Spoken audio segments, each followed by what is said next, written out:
Ketika hal itu telah terjadi, apakah masih layak Babel diyakini sebagai firman Tuhan?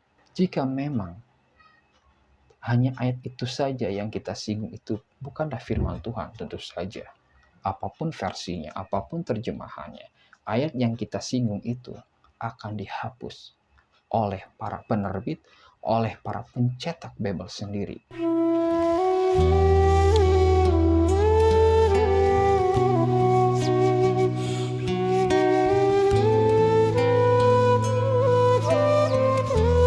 Bismillahirrahmanirrahim. Assalamualaikum warahmatullahi wabarakatuh. Kaum muslimin dan muslimah dimanapun Anda berada, saat ini Anda sedang melihat channel Apologetika Islam, di mana channel ini merupakan channel kedua saya, dan channel pertama saya itu adalah Akademi Kristologi. Jadi bagi teman-teman yang menurut Anda itu bermanfaat, kedua channel saya silahkan di subscribe, like, share, dan berikan komentar positif, baik untuk channel Akademi Kristologi maupun channel Apologetika Islam. Teman-teman, kita akan membahas terkait adanya satu ayat, di mana satu ayat tersebut ternyata telah membuktikan, pertama, bahwa ayat yang sedang kita bahas ini telah terbukti dengan jelas ayat yang ada telah diubah. Kedua, ayat yang kita bahas saat ini telah membuktikan bahwa ayat yang ada itu bukanlah firman Tuhan. Dari adanya dua pernyataan yang saya sampaikan itu, tentu saja teman-teman akan bertanya, ayat apa sih yang bisa membuktikan bahwa ayat ini telah dirubah, bahwa ayat yang ada merupakan ayat yang bukan firman Tuhan?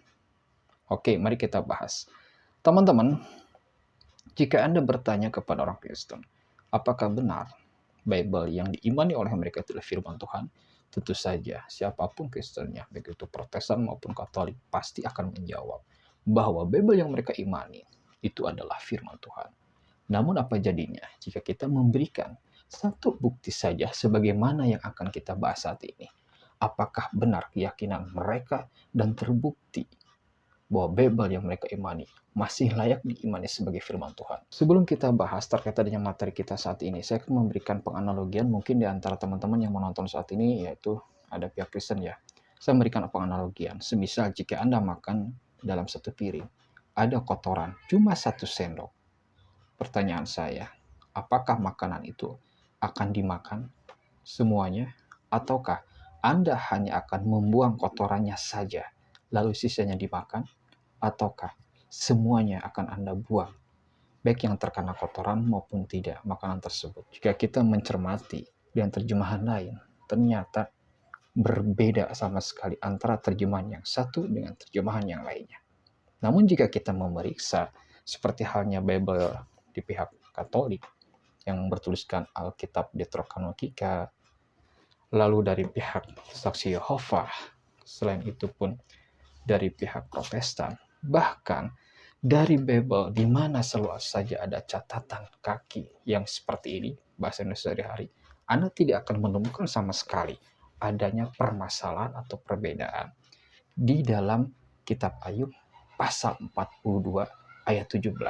Lalu bagaimana kita bisa mengetahui bahwa ayat tersebut ada perbedaan, ada perubahan? Oke, teman-teman, silakan Anda dibuka pada kitab Ayub pasal 42 ayat 17. Meskipun Anda membaca di kitab Sabda, Anda akan melihat hal yang sama.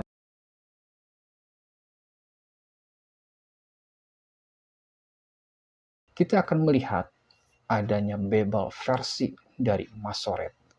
Jika Anda mencermati adanya Babel seperti halnya dari pihak Katolik, Protestan, Saksi Yehova, bahkan bahasa Indonesia sehari-hari, di mana di bawahnya sudah ada catatan kaki, ternyata isinya itu adalah sama, tidak jauh berbeda dengan adanya teks Masoret.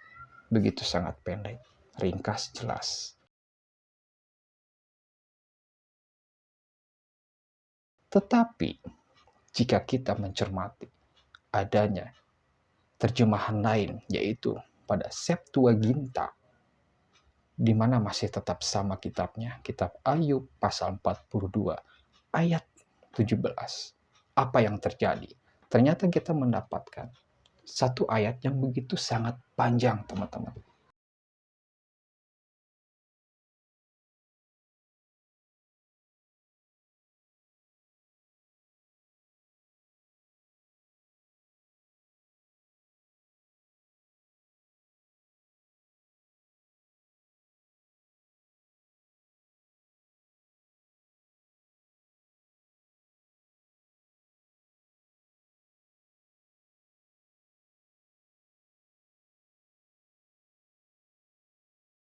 Di dalam satu ayat tersebut, yaitu dalam Septuaginta, ternyata begitu sangat panjang teman-teman, tetapi berbeda dengan adanya teks Masoret yang begitu sangat ringkas jelas.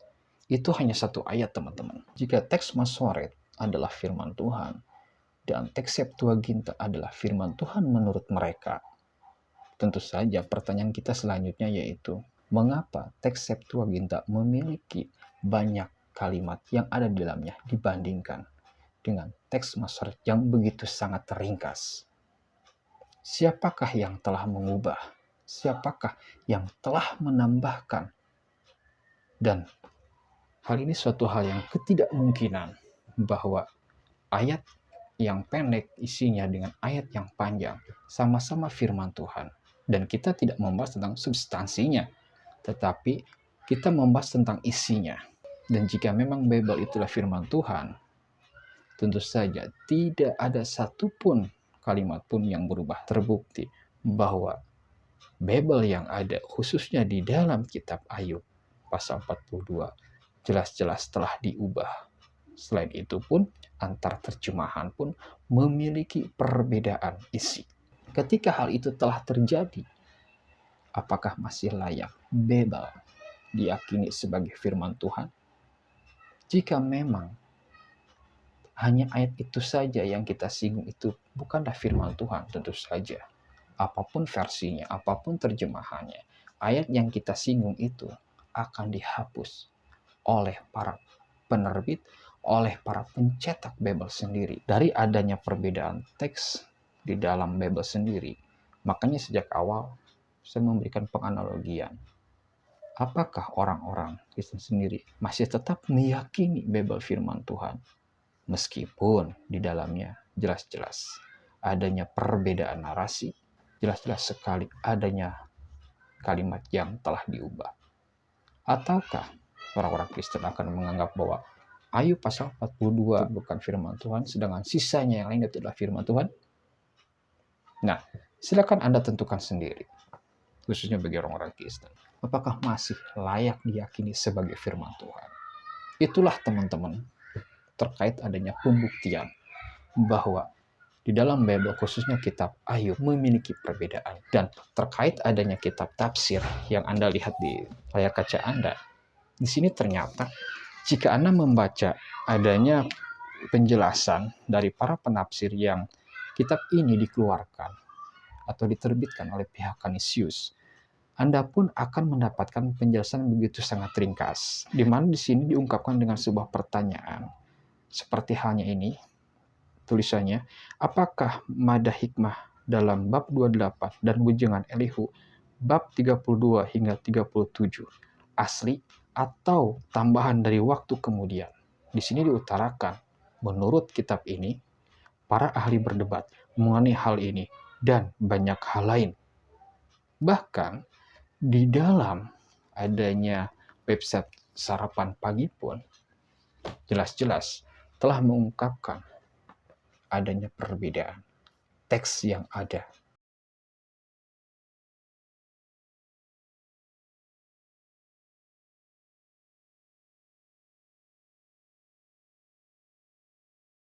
Dari adanya penjelasan yang begitu sederhana dari pihak penafsir Alkitab, yaitu Perjanjian Lama yang diterbitkan oleh Canisius, dari adanya penjelasan di dalam Sarapan Pagi, ini jelas-jelas telah membuktikan, mengokohkan bahwa di dalam kitab Ayub yang masuk ke dalam bagian Perjanjian Lama itu jelas-jelas telah diubah isinya. Meskipun tidak ada penjelasan dari keduanya, tetap saja kita bisa mencari bukti telah diubah. Sekarang pertanyaan kita, teks manakah yang benar-benar diilhami? Teks manakah yang layak sebagai firman Tuhan? Nah, dari permasalahan itu tentu saja, dengan adanya pengklaiman orang-orang Kristen yang meyakini bahwa para penulis diilhami oleh Tuhan, sehingga tidak mungkin salah, atau bahasa mereka ignoransi, itu bisa dinyatakan sebuah hanya pengklaiman belaka, tanpa adanya pembuktian sama sekali. Bahkan bukti yang kita tampakkan, ini jelas-jelas telah menggugurkan keyakinan mereka bahwa para penulis Bible telah diilhami Tuhan. Itu teman-teman yang bisa saya sampaikan. Semoga bermanfaat. Dan jika konten ini menurut Anda itu bermanfaat, silahkan jangan lupa subscribe, like, dan share. Dan berikan komentar yang positif. Semoga bermanfaat. Maaf jika sekiranya saya ada salah-salah kata. Akhirul kalam. Assalamualaikum warahmatullahi wabarakatuh.